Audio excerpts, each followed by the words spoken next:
Ayon sa mga nakakita, isang malakas na pagsabog ang naganap sa loob ng bahay ni Kuya. Ito ngayon ang kasong aming tinututukan. Ang natulang pagsabog ay nagmula umano sa isang bomba. Sabayan mo! Bomba!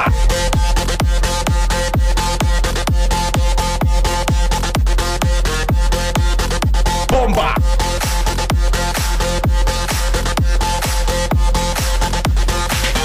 Sabayan mo!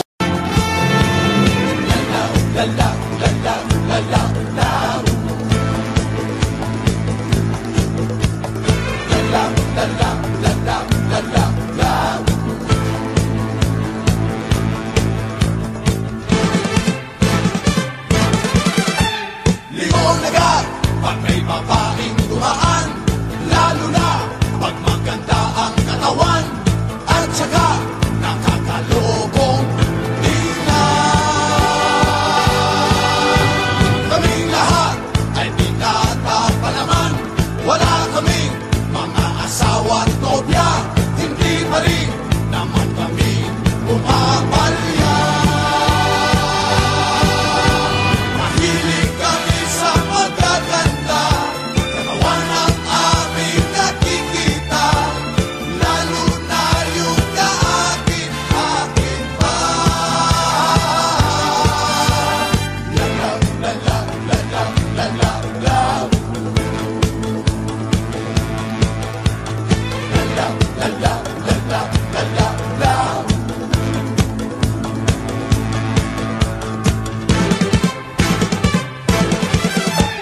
Katawan, katawan, katawan, katawan. Oh, katawan.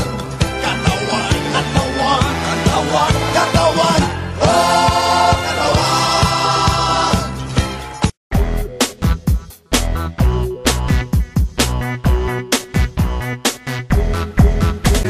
Jumbo hotdog, kaya mo ba to? Kaya mo ba to? Kaya mo ba to?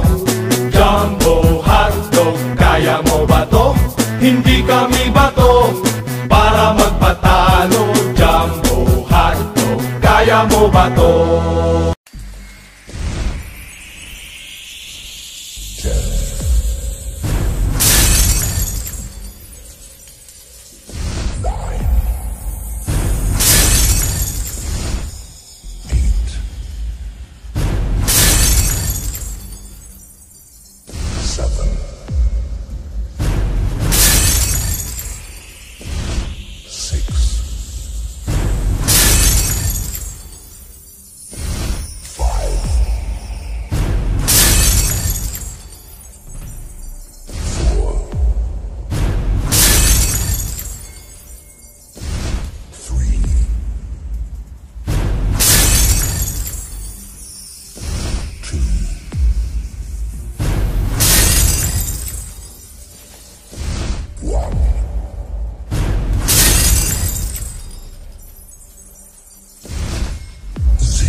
She's just a girl and she's on fire, hotter than a fantasy, feeling like a highway. She's living in a world and it's on fire, feeling like catastrophe, but she knows she can fly away. Oh, she got both feet on the ground and she's biting it down.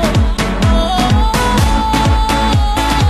she got her head in the clouds and she's not backing down. This girl is on fire. This girl is on fire.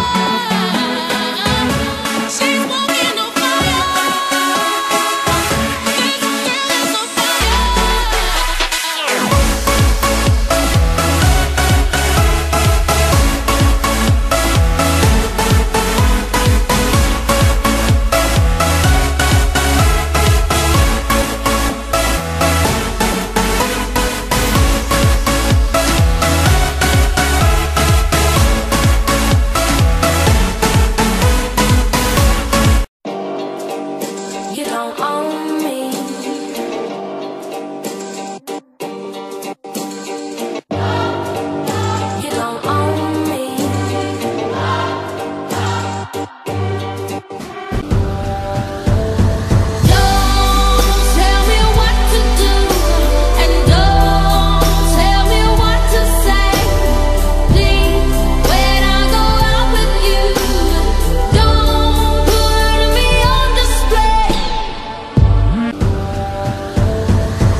Ang kulit